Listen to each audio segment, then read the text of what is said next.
Sinimulan ni Sorayang ang kanyang sasabihin at sinabing magiging maikli lamang at diretsahan siya sa kanyang sasabihin, ang kanyang mukha ay seryoso at matatag habang nakatingin ng diretso sa kanyang kausap. Idiniin niya ang kanyang pakay at sinabing nais niya maging kanya at sumunod sa kanya si Hang Ryan. Nagulat at namangha ito ng labis dahil sa sinabi, at nanlalaki ang kanyang mga mata habang nakatingin kay Sorayang, hindi makapaniwala sa kanyang narinig.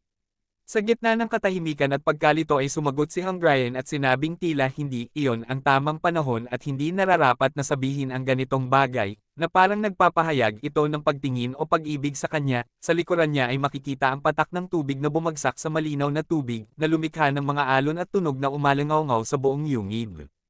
Idinugtong pa ni Hang Ryan na kung nagbibiro lamang ito ay hindi dapat maging ganoon kaseryoso at kakatag ang mukha at pananalita nito. Sumagot si Sorayang at tiyakang sinabing hindi siya nagbibiro at seryoso ang lahat ng kanyang sinasabi. Ipinaliwanag ni Hang Ryan na hindi naman siya lubusang kilala at wala siyang gaanong alam tungkol sa tunay na pagkatao at nakaraan ni Sorayang. Kinilala at sinang-ayunan ito ni Sorayang at sinabing batid at alam niya ang katotohanan iyon. Idiniin pa ni Hang Ryan na ganoon din naman at hindi rin naman lubusang kilala at alam ni Sorayang ang kanyang tunay na pagkatao at nakaraan. Muling sumang-ayon si Sorayang at kinilala na tama at totoo ang kanyang sinabi. Nagtanong si Hang Ryan kung ano ang dahilan at bakit nito nais na maglingkod at sumunod sa kanya ang isang taong halos hindi naman niya kilala at wala siyang alam. Sumagot si Sorayang at sinabing gaya ng kanyang sinabi ay totoo at wala siyang gaanong alam tungkol sa kanya, ngunit mayroon siyang isang bagay na tiyak at alam na alam. Nagtanong naman si Hang Ryan kung ano ang bagay na iyon. Tiyakang sinabi ni Sorayang na ang bagay na alam niya ay ang pagiging kapaki-pakinabang at halaga ni Hang Ryan. Dahil sa sinabing iyon ay napahiya si Hang Ryan, at napabuntong hininga ito habang nagbubulong-bulong ng hindi niya kasiya siyang damdamin. Sa kanyang isipan ay sinabi ni Hang Ryan na hindi niya gusto at hindi siya nasisiyahan sa pakiramdam na siya ay sinusuri at tinatasa lamang bilang isang gamit, ngunit sa kabila nito ay inamin din niya sa sarili na sa kabila ng lahat ay may bahagi sa kanya na natuwa at nasiyahan nang marinig ang mga salitang iyon mula kay Sorayang. Mahigpit ang kanyang pagkakakuyom ng kamao habang nag-iisip. Sa kabilang dako ay isip-isip din ni Sorayang na mula pa noong sila ay umalis at humiwalay sa dakilang samahan ay naramdaman at napansin na niya na may kakaiba at may hindi tama sa mga pangyayari, ngunit sadyang hindi lamang niya ito pinalalalim at sinusuri ng lubusan. Sinabi ni Sorayang na noong mga panahon na nagwawala at gumagawa siya ng matitinding gawain sa tahanan at lupain ng angkan ng Joksa, batid at naintindihan pa rin niya na mayroon itong matibay at matuwid na dahilan at layunin. Idinugtong pa ni Hang Ryan na dahil sa kanyang mga sinabi ay kailangan niyang magtanong ng isang mahalagang bagay, at tinanong niya kung ano ang dahilan at bakit ganoon na lamang ang naging pagbabago at pag-iiba ng kanyang pagkatao at kilos kumpara sa dati. Tumahimik sandali si Sorayang at walang nasabi, habang sa kanyang isipan ay buo ang kanyang pasya na kailangan niyang hikayatin at kumbansihin si Yui Hong Ryan sa anumang paraan at sa kabila ng lahat ng hadlang, ang kanyang mga mata ay nakatuon ng diretso at puno ng katiyakan habang nag-iisip ng tamang isasagot. Sa kanyang alaala ay muling lumitaw ang pangyayari kung saan kasama niya si Madam Pil, at magkasama silang humarap at dumaan sa maraming pagsubok at sitwasyon na naglalagay sa kanila sa pagitan ng buhay at kamatayan sa loob ng liblib na kagubatan ng kawayan. Inamin niya na maraming beses na rin siyang iniligtas at tinulungan ng lalaking iyon sa mga panahong siya ay nasa panganib. Gayunpaman ay nilinaw niya na iba at magkaiba ang kanilang ugnayan at kalagayan kumpara kay Hang Ryan. Ipinaliwanag niya na wala silang malalim at mahabang kasaysayan at pinagsamahan na katulad ng sa kanilang dalawa ni Madam Pil, at dahil dito ay hindi maaaring umasa na basta na lamang siyang pagkakatiwalaan at susundin ng walang pag-aalinlangan. Idiniin niya na si Hang Ryan ay hindi sinumang karaniwang tao, kundi ang pinuno at kapitan ng isang pangkat ng mga mandirigma. Ipinaliwanag pa niya na kung gagalaw at kikilos ang babaeng iyon, kasama at sumusunod din ang buong pangkat na tinatawag na mga galit na demonyo. Sinabi ni Hang Ryan na iyon ang pangunahing dahilan kung bakit niya ito nais maging sakop at kasama, at kung bakit kailangan niya maging mas tapat, seryoso, at buo ang kanyang layunin at hangarin ngayon. Ang kanyang mga paa ay matatag na nakatapak sa bato habang nagsasalita. Nagsimulang siyang sumagot ngunit hindi agad nakabuo ng buong pangungusap. Ipinaalam niya na sa kanyang puso at isipan ay namamalagi at nananatili ang matinding galit at hinanakit laban sa kuta ng bakal at dugo at sa alyansa ng matuwid at makalangit na hindi matatawaran at hindi lubos na mauunawaan ng sinuman. Mahigpit ang kanyang pagkakakuyom ng kamay habang sinasabi ang mga pangalang iyon. Nagtanong si Hang Ryan at Dumpil kung ang tinutukoy niya ay ang dalawang pangkat na iyon, at idinugtong pa niya na karaniwan at inaasahan na kinasusuklaman at kinasasamaan ng loob ng sinumang kasapi ng dakilang samahan ang mga pangkat na iyon. Sinabi ni Sorayang at nilinaw na hindi lamang simpleng pagkasuklam at galit ang kanyang nararamdaman at pinanghahawakan, ang kanyang mukha ay seryoso at puno ng mas malalim at mas matinding kahulugan habang nakatalikod at nakatingin sa malayo. Sinabi ni Sorayang na kinasusuklaman niya ng labis ang mga kasapi ng dalawang pangkat na iyon hanggang sa puntong nais niyang lipulin at patayin ang bawat isa sa kanila, maging sila man ay mula sa matuwid at sa ibang mga samahan, ang kanyang mga kasama ay labis na nagulat at hindi makapaniwala sa tindi ng kanyang sinabi habang nakatingin sa kanyang nakatalikod na anyo. Idinugtong pa niya na noong una ay wala siyang gaanong interes at hindi siya nagbabalak na sumali sa paligsahan para sa paghalili sa kapangyarihan, ngunit nagbago na ang lahat at iba na ang kanyang layunin ngayon, ang kanyang mga kasama ay nagkatinginan at nakita nila ang pagbabago ng kanyang mukha at paninindigan. Nilinaw niya na kung sakaling hindi magbabalak at hindi kikilos ang dakilang samahan upang lipulin ang dalawang pangkat na iyon ay gagawin niya ito ng sapilitin at gagamit siya ng sarili niyang kapangyarihan upang matiyak na magaganap ang pagkalipol na iyon. Nagtanong Hungarian kung ang ibig niyang sabihin ay mayroon siyang mas malalim at mas tiyak na plano. Tiyakang sinagot ni Sorayang ang tanong at ipinahayag na oo, at na siya ang magiging tagapagmana at kahalili ng Panginoon ng mga demonyo. Sa sandaling iyon ay nagliliwanag at namula ng matindi ang kanyang mga mata. Dahil sa sinabing iyon ay labis na namangha at nabigla ang dalawang kasama, at kitang-kita sa kanilang mga mukha ang pagkabigla at takot habang tumutulo ang pawis mula sa kanilang mga noo. Ipinaliwanag ni Sorayang na iyon ang tunay at pangunahing dahilan kung bakit niya nais at kailangan si Yui Hungarian na sumama at maging kanya, na natiling nakatingin si Hungarian sa kanya na puno ng pagtataka at pagkalito habang unti-unting naiintindihan ang bahagi ng kanyang layunin. Itinuro niya ang katangian ni Hungarian at sinabing hindi ito tumitingin at nagmamalasakit kung sino ang kanyang kalaban at kung saang pangkat ito nabibilang, at kahit ito man ay mula sa alyansa ng matuwid at makalangit, mula sa kuta ng bakal at dugo, o kahit mula mismo sa dakilang samahan ay handa siyang sumugod at lumaban hanggang kamatayan kapag mayroon siyang matibay na dahilan. Nangako si Sorayang na kung sasama at kakampi sa kanya si Hungarian ay hahayaan niya itong kumilos ng malaya at ganap, at mararanasan nito ang tunay na kilig at sigla ng pakikipagsapalaran at labanan na wala siyang katulad. Sa gitna ng katahimikan ay nagtanong si Hungarian ng may bahid ng pagdududa at hamon kung tiyak ba at kaya ba talaga niyang gampanan at makamit ang pagiging tagapagmana, at may bahagyang ngiti sa kanyang mukha. Sinagot siya ni Sorayang at inamin na upang maisakatuparan ang lahat ng kanyang mga plano at hangarin ay kailangan niyang ilagay sa panganib at isakripisyo ang kanyang sariling buhay. Sinabi ni Hungarian na hindi naman kailangang gawin at pagdaanan ang mga matitinding bagay, ngunit nakatitiyak at nakagagaan naman ang kanyang loob na makita ang katatagan at buong pasya ng kausap. Habang nagsasalita ay inayos niya ang kanyang buhok at inalis ang ilang hibla na tumatakip sa kanyang mukha. Tumugon si Sorayang at inabot ang isang maliit na kahon habang sinasabing kung ganoon nga ay kunin ito at gamitin upang maging ganap at matibay ang kanyang pasya. Nagulat si Hungarian at hindi makapaniwala habang tinatanggap ang bagay, at nagtanong kung ano at para saan iyon. Ipinaliwanag ni Sorayang na kahit hindi kasing mabisang gamot ang laman nito kumpara sa ibang tanyag na gamot ay isa pa rin itong natatangi at napakahalagang lunas. Idinugtong pa niya na ituring ito ni Sorayang bilang kapwa regalo at alok para sa kanilang pagtutulungan. Nang buksan ng kahon ay tumambad sa kanila ang isang makintab at makulay na bilog na bato na nagmumula ng matinding liwanag, at napagtanto ni Hungarian na ito ay isang tunay at napakahalagang bagay. Napabuntong hininga at napahawak sa kanyang noo si Hungarian habang nagsasabing ayaw at hindi siya sanay na gumamit ng masyadong pag-iisip at pagsusuri sa mga bagay. Sa huli ay pumayag na lamang siya at sinabing sige at tinatanggap na niya ang alok at lahat ng kasama nito. Bago pa man tuluyang magwakas ang usapan ay sinabi ni Hungarian na mayroon pa siyang hinihinging isa pang bagay. Nagtaka at nagtanong si Sorayang kung ano pa ang nais nito habang nakahalukip-kip at nakatingin ng diretsyo. Sinabi ni Hungarian na nais din niya ng bago at mas mahusay na espada. Nagulat at nagalit ng bahagya si Sorayang at tinanong kung magnanakaw ba ito at kung alam ba nito kung gaano kahalaga at kamahal ang gamot na kanyang ibinigay. Sumagot si Hungarian at ipinaalala na sinabi mismo ni Sorayang na hindi kasing husay at halaga ang gamot na iyon kumpara sa iba. Nagpahayag ni Sorayang at sinabing inaakala niyang labis na pinahahalagahan at pinalalaki ni Hungarian ang kanyang sariling halaga at kahalagahan.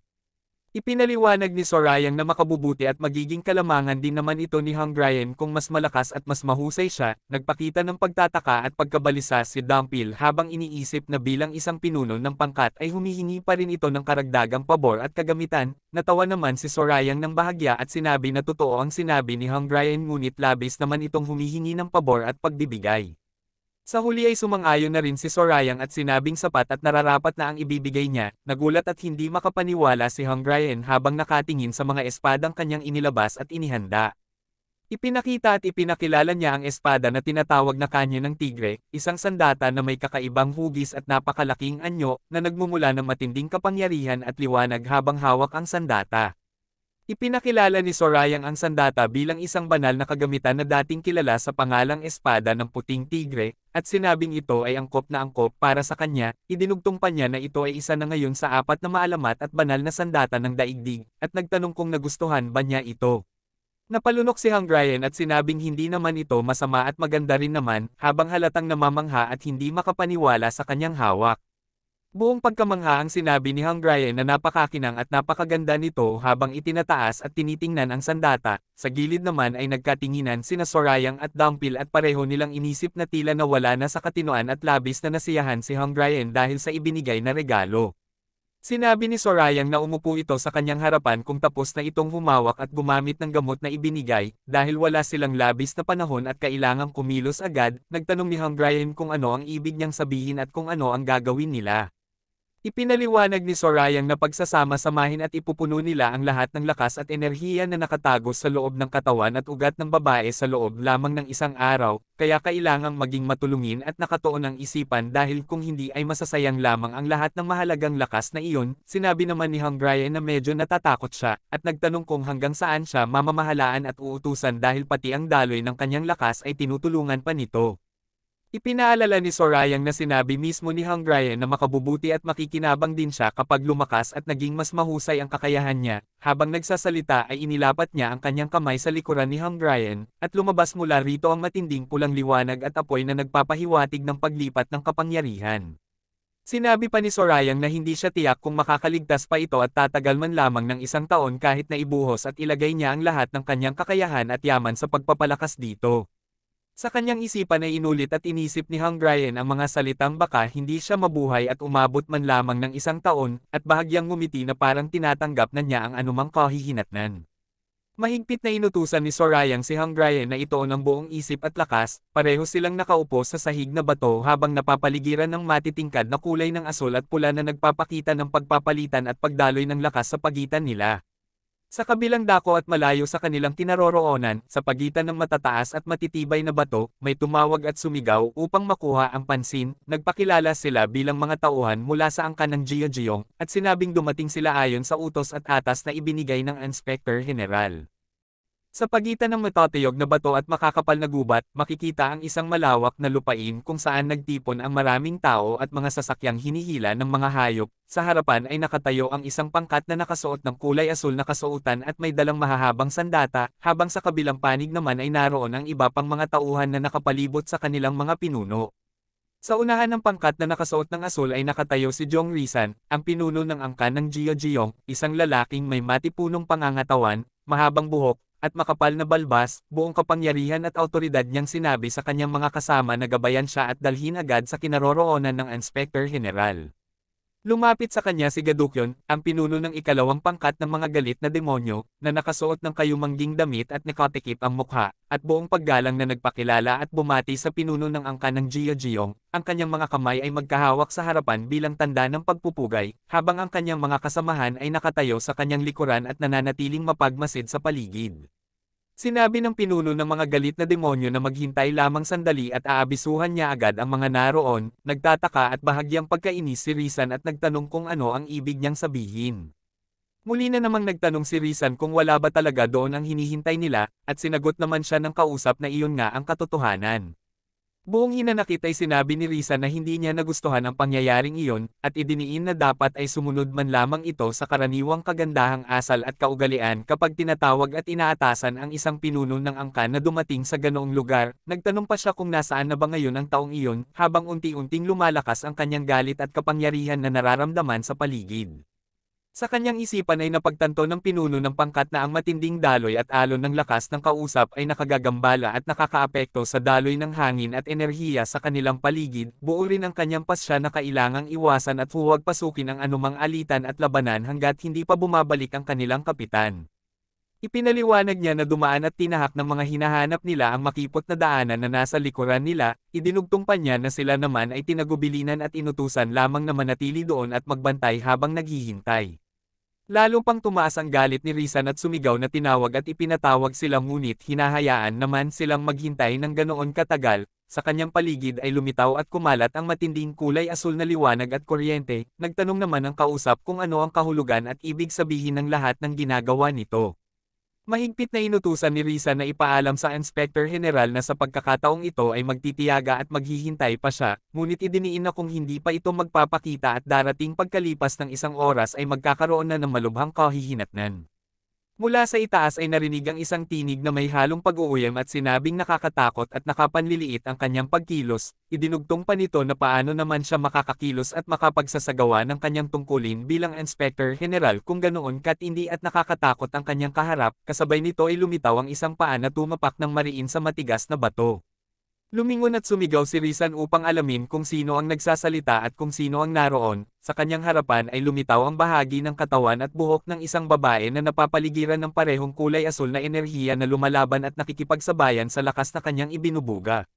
Nakatayo sa matayog na bato at puno ng kumpiyansa ay nagtanong si Hungarian kung ganoon nga ba ang sitwasyon, at kung dapat ba nilang pakinggan at hayaan lamang ang kanyang masamang asal at ugali sa pagkakataong ito lamang. Lalong lumitaw ang kanyang mukha na puno ng tapang na may matatalim na mga mata at matatag na ekspresyon. Bumaba siya ng mabilis at mahusay mula sa mataas na lugar habang sumisigaw at nagpapahayag na ang pangkat ng mga galit na demonyo ay nagpupugay at nagbabati sa kanilang pinuno. Sa ibaba ay nakita ang maraming tauhan na sabay-sabay na sumagot at inulit ang pagbati. Sa isip ni Rizan ay napagtanto at nakilala niya na ang babaeng iyon ay si Yui Hungarian, ang pinuno ng pangkat na iyon. Namangha siya ng labis dahil nalaman niyang ang lakas at enerhiyang dulot ng demonyo na nasa loob ng katawan nito ay higit pa sa inaasahan at mas matindi kaysa sa kanyang naisip, na nagdulot ng pagbabago sa kanyang pananaw at pagkilala rito.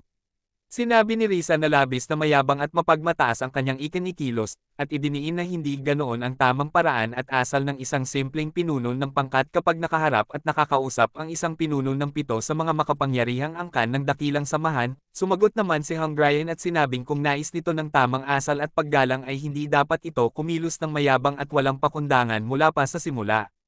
Lalo pang tumaas ang galit ni Rizan at inulit ang salitang mayabang, at nagbanta na kaya niya itong ipapatay at papatayin sa isang salita lamang mula sa kanyang bibig. Hindi man lamang natakot at sumagot ng buong tapang si Hungarian at sinabing kung natatakot siya sa kamatayan ay hindi siya mananatili at hindi siya magiging pinuno ng pangkat ng mga galit na demonyo. Buong hinanakit at galit ay tinawag niyang labis na pangahas at katapangan ang ikinikilos nito, at sinabing tila talagang hinahangad at nais na nitong mamatay. Sa paligid niya ay muling lumitaw at kumalat ang matinding kulay asul na liwanag at kuryente bilang tanda ng kanyang lumalakas na puot at kahandaang sumalakay. Sa gitna ng matinding tensyon at naglalagablab na kulay asul na enerhiya na bumabalot sa kanyang buong katawan, matapang at puno ng hamon na sinabi ni Hungarian na maaari niyang subukan at gawin ang anumang nais ni Rizan. Ang kanyang mukha ay nagpapakita ng matinding kumpiyansa at kahandaang lumaban, habang ang paligid ay umuugong mula sa lakas na kanilang pinakakawalan. Biglang sumingit at sumigaw si Sorayang upang wakasan na ang kanilang pagtatalo at sinabing sapat na ang lahat ng iyon. Ipinaalala niya na inutusan niya si Hungarian upang salubungin at tanggapin ang kanilang panauhin, ngunit sa halip ay halos magsimula pa ito ng gulo at labanan. Nagtanong si Sorayang ng diretsahan kung siya nga ba si Jong Rizan, ang pinuno ng angkan ng Jeojeyong. Binalingan niya si Hungarian at pinakalma ito, habang ipinaliwanag na nakikita niyang nahihirapan at naghihirap ito dahil sa lakas na dulot ng gamot na ibinigay at sa pagdaloy ng enerhiya sa loob ng katawan nito. Kasabay nito ay marahan niyang tinapik ang ulo ni Hungarian na nagdulot ng matinding pakiramdam at daing mula rito, habang unti-unting humuhupa ang liwanag na bumabalot dito. Humarap si Sorayang kay Rizan at humingi ng paumanhin para sa masamang asal at kawalan ng galang na ipinakita ng kanyang tauhan, at sinabing siya na ang humihingi ng tawad kapalit nito upang huwag nang magtanim ng galit at hinanakit ang panauhin. Tahimik lang si Hongrio habang ang mga tauhan ng angkan ay nanatiling nakatayo at tahimik. Sa isip ni Rizan ay nagtaka siya kung paano at bakit ang Inspector General pa mismo ang unang bumati at nagpakita ng kagandahang asal. Namangha siya at hindi makapaniwala na matapos siyang ipatawag at paghintayin ay ganito pa rin ang ipinapakitang paggalang at kabutihan sa kanya, kaya naman siya rin ay nagbigay ng kanyang pagbati at pagkilala sa katungkulan ng kaharap. Sumagot si Sorayang at sinabing sige at huwag nang pahabain ang mga bagay na hindi naman kailangan at walang saysay, idinugtong pa niya na tila abala at maraming ginagawa rin naman ito, kaya mas mainam na tapusin na agad at ayusin ang dapat ayusin. Inilabas at ipinakita niya ang isang malaking kahon na puno ng mga aklat at kasulatan, at sinabing naroon ang lahat ng talaan at ulat mula sa nakalipas na 3 taon. Lumapit si Hang Ryan kay Dumpil at nagtanong kung tiyak ba at maayos lamang ang kalagayan ng Inspector General. Nagpatuloy pa siya at sinabing tila hindi naman ito mukhang isang taong katatapos lamang na mawala ng malay matapos ilipat at ikalat ang lahat ng lakas at bisa ng gamot sa kanyang buong katawan. Ipinaliwanag ni Hang Ryan na hindi maliit at simpleng gawain lamang ang pagpapatatag at pagkontrol ng panloob na enerhiya ng isang taong nakabisado at gumagamit ng ganap na magkakaibang uri ng sining at kapangyarihan ng demonyo. Sinagot naman siya ni Sorayang at sinabing huwag mag-alala dahil si Sorayang ay mas malakas at higit pa sa inaakala nilang lahat, bagaman idinugtong pa rin ni Hang Ryan na hindi naman siya nag-aalala talaga. Sa kabilang dako ay makikitang abala at seryosong binabasa at sinusuri ni Sorayang ang mga kasulatan na inilatag niya. Biglang sumigaw at nagulat ang lahat nang makita nilang nagliyab at nasusunog ang mga talaan at kasulatan na inilatag sa harapan. Nagtanong ng may pagtataka at gulat si Rizan kung ano ang ginawa ng Inspector General at kung bakit nito sinunog ang mga mahahalagang dokumento. Kalmado lamang na sinabi ni Sorayang na mukhang totoo at walang falsifikasyon ang mga nakatala, at dahil doon ay tapos na at natapos na niya ang kanyang tungkulin, lalo pang naguluhan at nagtanong si Rizan kung ano ang ibig nitong sabihin na tapos na siya, habang patuloy na tumataas ang apoy at nagkakalat ng liwanag sa kanilang paligid. Inilahad ni Sorayang ang kanyang kamay sa gitna ng naglalagablab na apoy at sinabing bibigyan niya ito ng patas at tapat na pagtataya at ulat, kaya mainam na mag-usap na sila ng masinsinan.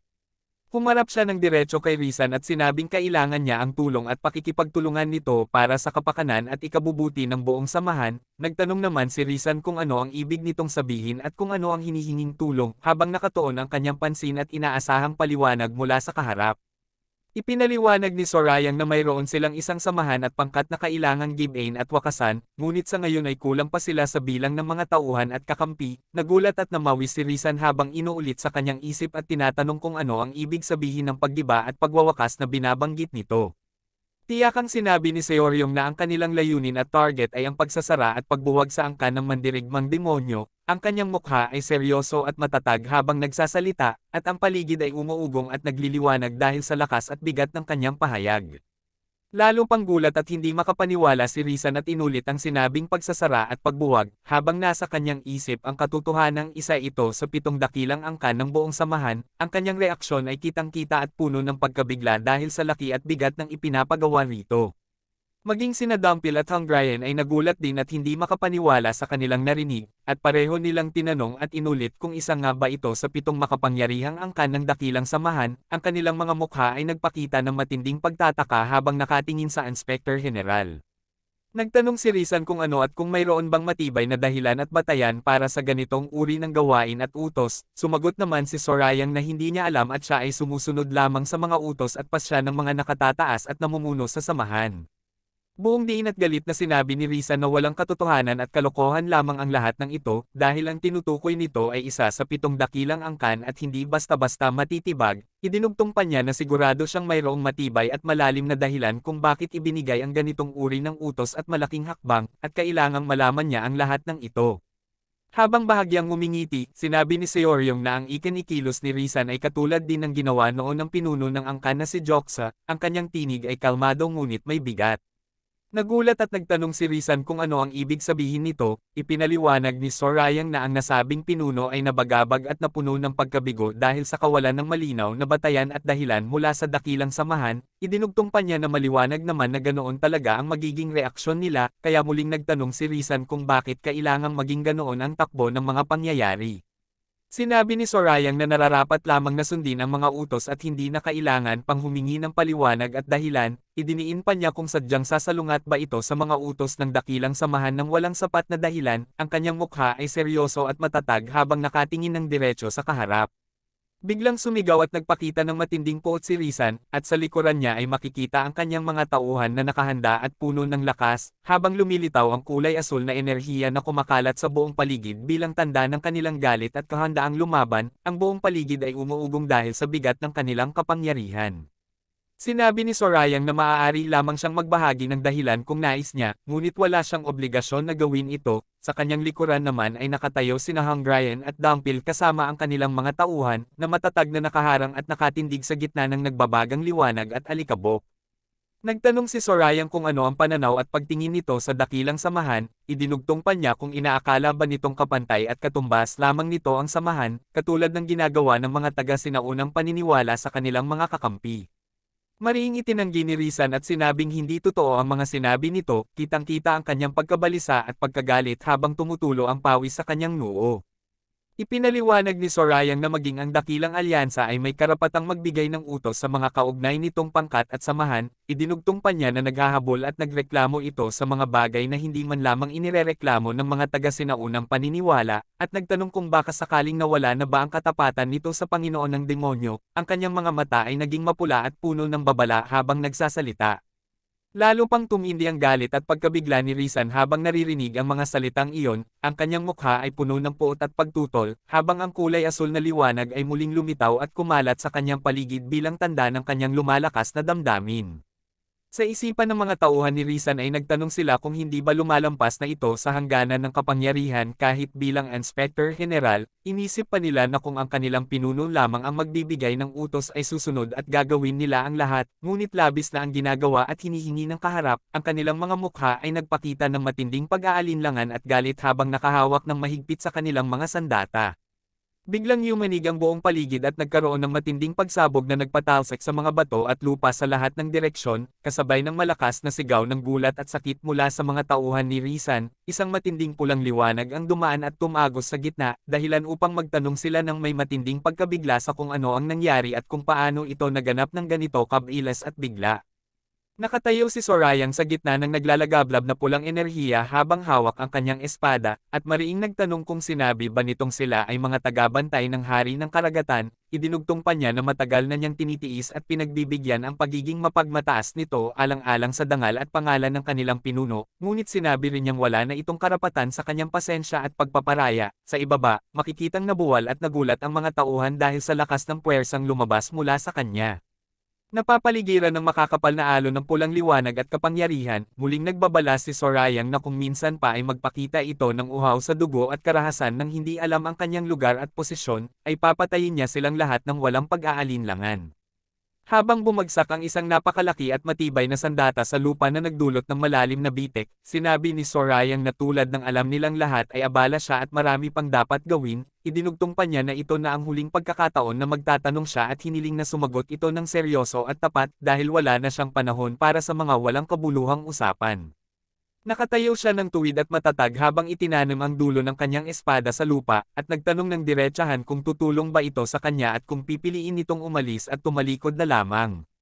May halong pag-aalinlangan at pawis na tumutulo sa kanyang noo, nagtanong si Rizan kung kaugnay pa rin ba at nananatili pa rin ba itong bahagi ng dakilang samahan, ang kanyang mga mata ay nakatuon sa kaharap, puno ng paghahanap ng katotohanan at katiyakan sa tunay na layunin at paninindigan nito. Matindi at puno ng bigat na muling nagtanong si Sorayang kung sadyang tinalikuran at iniwan na ba nito ang katapatan at paninindigan na dapat ay para sa dakilang samahan, ang kanyang mukha ay seryoso at puno ng babala. Ipinakita ang isang mapa at ipinaliwanag na ang mga lugar sa labas na pader ay karaniwang tumutukoy sa mga lupang nasa hilaga ng gitnang lupain, bagaman hindi ito ginagamit na tawag para sa lahat ng rehiyon na nasa labas ng nasabing sentro. Ang paglalarawan ay malinaw at detalyado upang ipakita ang hangganan at lokasyon ng mga lupain na kanilang tinutukoy at pinag-uusapan. Ipinaliwanag pa niya na mayroong 4 na pangunahing at kinakatawan na mga samahan sa mga nasabing lugar sa labas, at tinukoy ang mga ito bilang Palasyo ng Yelo sa Hilaga, Palasyo ng Espada sa Silangan, Palasyo ng Banal na Dragon sa Kanluran, at Palasyo ng Mabangis na Hayop sa Timog. Ang 4 na pangkat na ito ay kilala at tinatawag na 4 na palasyo ng labas na pader, bawat isa ay may sariling sagisag at kapangyarihan. Binanggit na bagaman hindi gaanong kinikilala at pinahahalagahan ang mga ito dahil sa kanilang lokasyon at dahil sa labis na lakas at kapangyarihan ng mga puwersang nasa gitnang lupain, malaki ang pagbabago na maaaring mangyari at magbago ang takbo ng mga pangyayari kung sakaling makilahok at mapasama sila sa labanan at pag-aagawan ng kapangyarihan at impluwensya sa gitnang lupain. Ipinakita rin ang mga nakasulat na kasulatan na naglalaman ng mga talaan at mahahalagang impormasyon tungkol dito. May pagtatakang binanggit ni Yosong na tila nakikipagsanay at nakikipagkaisa ang apat na palasyo ng labas na pader sa mga puwersang kabilang at hindi kabilang sa sinaunang paniniwala, at tila pumapasok at nakikihalo na rin sila sa gitnang lupain habang nakatingin sa mga nakalap na impormasyon. Nakaupo sa gitna ng maraming tambak na aklat at kasulatan, malinaw na sinabi niyang ang palasyo ng espada naman ang kasalukuyang sangkot at sentro ng pangyayari sa pagkakataong ito. Ang buong paligid ay puno ng mga nakatambak na talaan at dokumento, na matagal na siyang nag-aaral at nag-iimbestiga ng mga ganitong uri ng bagay at pangyayari. Ipinakita ang isang marangya at mataas na gusali na tahanan ng punong tagapayo ng dakilang samahan ng demonyo, at doon ay nagbalita ang isang tauhan na dumating na ang unang tagapagbantay at naghihintay na makausap siya. Ang dumating na si Mudam, ang unang tagapagbantay, ay nagtanong sa punong tagapayo kung naaalala pa ba nito ang nakakahiyang pangyayari kung saan ang pangkat ng mga tagahatid mula sa pasilidad ng panloob na kaliwanagan ay inatake at inabangan ng mga puwersa mula sa palasyo ng mabangis na hayop. Sumagot naman si Ho Yosong, ang punong tagapayo, at sinabing syempre ay naaalala pa niya at mas mahirap pang ang kalimutan ang ganitong uri ng pangyayari. Ang kanyang mukha ay nanatiling kalmado bagaman malinaw na naiintindihan niya ang bigat at kahalagahan ng bagay na binabanggit at ibinabalik ng kausap. Ibinahagi ni Mudam na may mga nakitang hindi pa kilalang mga dalubhasa sa sining ng pakikidigma malapit sa mga hilagang bahagi ng Guangdong. Idinugtong pa niya na hindi pa sila nakabubuo ng maayos at sapat na pangkat na taga siya Saturday, kaya nananatiling hindi alam at malinaw kung sino sila at saan nagmula.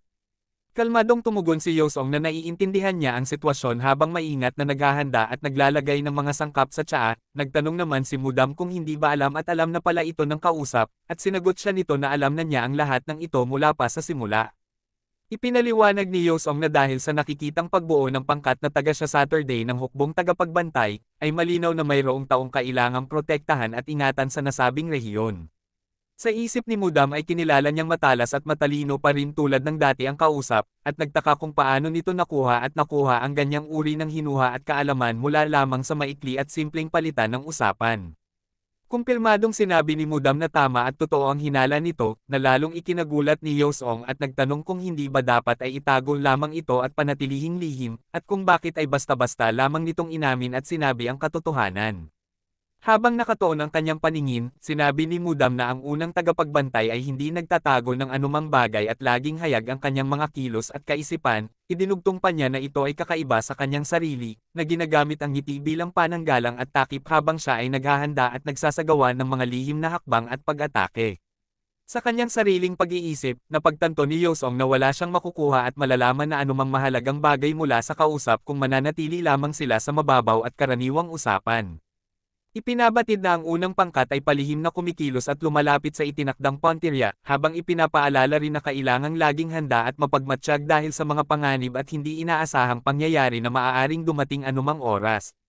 Habang maingat na nagbubuhos ng inumin mula sa tsarera patungo sa tasa, sinabi ni Yosong na nauunawaan niya ang pagkabahala at pangamba ng kausap, ngunit nilinaw na ang mga dalubhasa sa sining ng pakikidigma na kanilang nakita ay hindi tutuloy at magtutungo patungo sa kanilang puntirya at layunin. Mas tiyakang sinabi niyang kung susuriing mabuti, ang tunay na layunin at puntirya ng mga taong iyon ay hindi katulad o kapareho ng sa kanila, dahil dito ay nagtanong si Mudam kung alam ba nito kung sino at ano ang kanilang itinuturing na puntirya at kung ano ang kanilang tunay na pakay. Sumagot si Yosong na hindi niya ito sasabihin at nilinaw na ito ay bagay na kabilang lamang at sakop ng hukbong tagapagbantay, at walang kinalaman at bahagi ang iba rito. Ang kanyang tinig ay matatag at malinaw habang hawak ang tasa. Dahil sa sagot na iyon, muling nagtanong si Mudam kung paano at saan nito nakuha at nabuo ang ganyang katiyakan at pananalig kung hindi naman daw ito sakop at bahagi ng mga bagay na dapat niyang malaman. Kalmado at walang pag-aalinlangan na sumagot si Yosong na alam niya ng lubusan kung sino at ano ang hinahanap at tinutugis ng mga taong iyon. Dahil dito ay muling nagtanong si Mudam kung sino ba talaga ang mga taong iyon at kung ano ang kanilang tunay na pagkakakilanlan at pinagmulan. Marihing sinabi ni Yosong na sapat na ang mga nabanggit at tinapos na ang bahaging iyon ng usapan habang inilalagay ng malakas ang tasa sa ibabaw ng mesa. Idinugtong pa niya na ang anumang karagdagang at mas detalyadong impormasyon ay mananatiling sariling bagay lamang niya at walang ibang makakaalam pa rito. Ipinaliwanag pa niya na kung kailangan sana itong malaman at ipaalam, ay matagal na niyang naibahagi at naipagbigay sa kausap, ngunit kung pipilitin pa rin itong malaman, ay kaya niyang ibunyag at sabihin ang kanilang tunay na pagkakakilanlan at mga layunin, at nagtanong kung nais ba nitong marinig at malaman ang lahat ng ito. Sa kanyang sariling pag-iisip, kinilala ni Mudam na bagaman magkaiba at kakaiba ang paraan at pamamaraan ng pagkilos at pag-iisip ng punong tagapayo kumpara sa kanya, ay walang pag-aalinlangan na tapat at buo ang katapatan nito sa dakilang samahan. Naniniwala rin siya na kung inaakala ng kaharap na hindi niya kailangang malaman ang isang bagay, ay tiyak na ito ay para sa ikabubuti at kapakanan ng kanilang samahan. Kinilala ni Mudam na tama at wasto ang sinabi ng kausap, at inamin na siya ay nabagabag lamang at humingi ng paumanhin dahil sa kanyang pag-uugali. Idinugtong pa niya na hindi siya kailanman naging ganito at ganito ang kilos noon, at nagtataka kung marahil ay tumatanda na siya dahil sa patuloy na pagkabahala at pag-iisip tungkol sa mga gawain at usaping pampulitika sa gitnang lupain. Sumagot naman si Yosong at nilinaw na hindi ito sanhi ng kanyang pagtanda at paglipas ng panahon, ang kanyang tinig ay mahinahon ngunit matatag habang hawak ang kanyang inumin at nakatuon ang paningin sa kaharap. Ipinaliwanag pa niya na ito ay likas at natural na pakiramdam at kakayahan ng isang tunay na dalubhasa at Panginoon ng sining ng pakikidigma. Idinugtong pa niya na sa kabila ng kanyang edad at katandaan, ay nananatili siyang isa sa mga pinakamatindi at pinakamalakas na nilalang na kilala noon pa man. Binanggit niya na nararamdaman at natutuklasan nito sa pamamagitan ng kanyang likas na pakiramdam ang mga hindi nakikitang palatandaan at senyales ng isang paparating na malaking pagbabago at unos. Sinabi pa niya na marahil ay alam na at naiintindihan na ng kanyang kalooban at diwa kung sino at ano ang nagdadala at nagiging sanhi ng mga ulap at bagyong ito, at tinukoy ito bilang siyang nakatayo sa pinakagitna ng hindi nakikitang ipu-ipo at pagbabago. Buong lakas at may halong pagtawa na nagtanong si Rizan kung tinatangka ba nitong takutin at guluhin siya gamit ang mga walang kabuluhan at walang batayan na mga salita at kwento. Kalmado ngunit mariing sumagot ni Sorayang at sinabing kung ito ay walang kabuluhan at hindi ay nasa kanya ang kapangyarihan at karapatang magpasya at maghatol, idinugtong pa niya na ang kailangan lamang gawin ng kaharap ay sumagot ng tama at tapat sa kanyang mga tanong. Sinabi niyang ito na ang huling pagkakataon na siya ay magtatanong, at muling nagtanong kung nawala at tinalikuran na ba nito ang katapatan at paninindigan na dapat ay para sa dakilang samahan. Mariing sumagot si Risa na hindi at hindi kailanman dahil dito ay idineklara ni Sorayang na napagdesisyonan na ang lahat, at sinabing aalis sila ngayong gabi patungo sa angkan ng mandirigmang demonyo. Inutusan din niya itong ipagbigay alam sa kanyang pamilya at magtipon at ilabas ang lahat ng puwersa at kakayahan na kanilang makukuha at magagamit. Mariing sinabi ni Risa na hindi nawala at tinalikuran niya ang kanyang katapatan, ngunit malinaw din niyang sinabi na hindi siya tutulong at makikibahagi sa pagbuwag at pagsasara sa angkan ng mandirigmang demonyo. Ipinaliwanag pa niya na ang nasabing pangkat ay isa sa 7 dakilang pamilya, at bagaman sila ay tapat at kabilang sa dakilang samahan, ang kanilang ugnayan at samahan ay tumagal at umiral na sa loob ng maraming daang taon, habang nagsasalita ay tumutulo ang pawis sa kanyang noo. Walang pag-aalinlangan at may matalim na tingin, inutusan ni Sorayang ang kanyang tauhan na si Hungrian na ipagbigay alam sa buong samahan na mula ngayon ay itinuturing na taksil at kaaway ang pamilyang Gio-Giong. Idinugtong pa niya na humingi rin ng karagdagang puwersa at tulong upang mapalitan at mapunan ang puwersang galing sa nasabing pamilya. Dagdag pa niyang utos na humingi rin ng mga dalubhasa at pangkat ng mga bihasa sa sining ng pakikidigma bilang karagdagang lakas. Kung sakaling magkaroon ng paglaban at pagtutol mula sa mga itinuturing na taksil, agad na sumagot si Hungrian na nakatayo sa kanyang likuran, at sinabing susunod ito at gagawin ang utos. Tinawag ni Risa ng Inspector General habang mabilis na lumalapit at nakataas ang kanyang kamay, ngunit nanatili lamang itong kalmado. Sinabi ni Sorayang na aalis sila ngayong gabi at ipinapayo na magpahinga muna habang naghihintay ng oras ng pag-alis. Sa gitna ng lumalakas na kulay asul na enerhiya na lumalabas mula sa kanyang katawan, sinabi ni Risa na iginagalang at pinahahalagahan niya ang kaharap, ang bawat hakbang niya ay nagdudulot ng yumanig sa lupa at nagkakalat ng liwanag at puwersa sa buong paligid. Mariing idinugtong pa niya na ngunit minamaliit at hindi nauunawaan ng kaharap ang tunay na halaga at bigat ng kanyang paggalang at pagkilala. Ang kanyang mukha ay puno ng puot at pagkabigo habang nakatingin ng diretso, at ang enerhiya ay patuloy na lumalakas at kumakalat. Sinabi ni Sorayang tungkol sa damdamin at uhaw sa pakikipaglaban na nakukuha niya mula sa kaharap, at nagtanong kung ayos lamang ba rito na ituring at tingnan niya ito bilang isang hamon at paglaban. Panel 8. Buong lakas at sigaw na sumagot si Risa na oo at tinatanggap ang hamon, habang hawak ng mahigpit ang kanyang sandata na napapaligiran ng kulay asul na liwanag at kapangyarihan. Buong diin na sinabi ni Risa na iginagalang niya at ang buong samahan ang Inspector General at ang dakilang samahan, ngunit dahil sa ginawa nitong walang kabuluhan na hakbang at pagbabalangka at pagtatao sa kanila bilang mga taksil, ay malinaw na mula pa sa simula ay hindi naman talaga kabilang at kakampi nila ang kaharap. Kalmado lamang na sumagot ni Sorayang at kinumpirma na totoo at tama ang sinabi nito, ang kanyang mukha ay walang ipinakitang takot at pag-aalinlangan, at ang pulang liwanag ay patuloy na bumabalot sa kanyang buong katawan habang nakaharap sa kalaban. Nagpakita ng matinding pagkabigla at hindi makapaniwala si Rizan habang nakatitig ng diretso, at hindi niya lubos na maunawaan ang mga pangyayari at mga salitang naririnig niya. Sa gitna ng nagbabagang pulang enerhiya na bumabalot sa buong paligid, inulit at nilinaw ni Sorayang ang kanyang sinabi at kumpirmadong tinanggap na totoo ang sinabi ng kaharap, at sinadyang pinili at ipinasya niyang ituring at itaksil ang lahat ng mga taksil at kaaway ng samahan. Idinugtong pa niya na ito ay dahil sa matigas na pagtanggi at pagtanggi ng kaharap na tumulong at makibahagi sa gawain ng pagbuwag at pagpapabagsak sa angkan ng mandirigmang demonyo. Sa matinding galit at pagkagalit ay nagsalita si Rizan at hindi makapaniwala sa naririnig, habang sa paligid niya ay kumakalat at lumalakas ang kulay asul na kapangyarihan at liwanag na nagpapahiwatig ng kanyang kahandaan at paglaban, ang kanyang mga kilos ay mabilis at puno ng puot habang humaharap sa kalaban. Buong diin at sigaw na tinawag niyang walang kabuluhan at walang batayan ang mga sinasabi ng kaharap, at agad na sumugod at umatake habang ang kanilang mga sandata ay nagbanggaan at lumikha ng matinding pagsabog at pagkalat ng mga bato at lupa sa paligid, ang magkabilang panig ay nagpapakita ng matinding lakas at kapangyarihan. Habang napaatras ng malayo, tinanong ni Rizan kung paano nagkaroon ng mataas at mahalagang posisyon ang kaharap gayong napakaliit at napakamakitid naman ng kanyang pag-iisip at pagkilos. Mariing sumagot at nagtanong ni Sorayang kung mali ba siya at kung may pagkakamali ba siya sa kanyang ginagawa at pasya, at muling hinamon ang kaharap kung kaya ba nitong sumumpa at patunayan na nananatili itong tapat at tapat pa rin sa samahan. Ulitin at idiniin ni Rizan na sinabi na niya ito at paulit-ulit nang sinabi na wala siyang ginawang mali at hindi kailanman nagkaroon ng pagbabago sa kanyang katapatan. Mariing isinigaw ni Sorayang na ang pagnanais at paghahangad na magkaroon ng sariling pamamahala at maging malaya mula sa dakilang samahan ay itinuturing na pagtataksil at malaking kasalanan. Nagulat at nabigla si Rizan habang tumutulo ang pawis at hindi makapagsalita dahil sa bigat at diin ng mga salitang narinig niya. Habang napapaligiran ng asul na liwanag at enerhiya, tinanong ni Rizan kung talaga bang inakala nito na hindi mapapansin at malalaman ang kanyang mga tunay na hangarin at layunin. Idinugtong pa ni Sorayang na nagpakita sila ng pagpapahintulot at kabutihan noon pa man para sa kapakanan at alang-alang sa kanya at sa kanyang buong pamilya. Hawak at binubuklat ang mga kasulatan at talaan, nilinaw ni Sorayang na hindi ang mga dokumento at nakasulat ang tunay na pinag-uusapan at mahalaga, kundi ang kanyang kaisipan at paraan ng pagtingin at pagkilos. Sinabi rin niya na totoo at tunay ang lahat ng nakatala sa mga aklat, at kung sakaling ito ay peke at binago, ay matagal na silang idineklara at itinuring na mga taksil.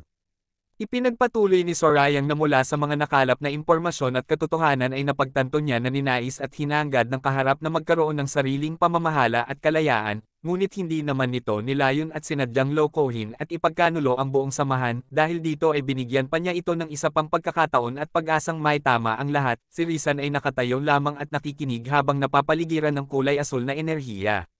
Sa gitna ng nagbabagang pulang liwanag at malalakas na ugat ng enerhiya na tumatakbo sa paligid, nagtanong si Rizan kung ganoon ba kalaki at kalalim ang galit at hinanakit nito, at kung ganoon ba ito katindi ang pagnanais na makipaglaban at maglaban ng lakas.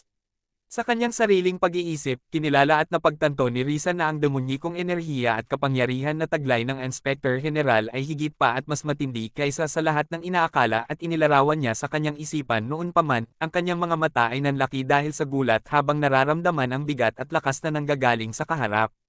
Biglang may napakalakas at nakabibinging tunog ang yumanig sa buong paligid at mga kabundukan.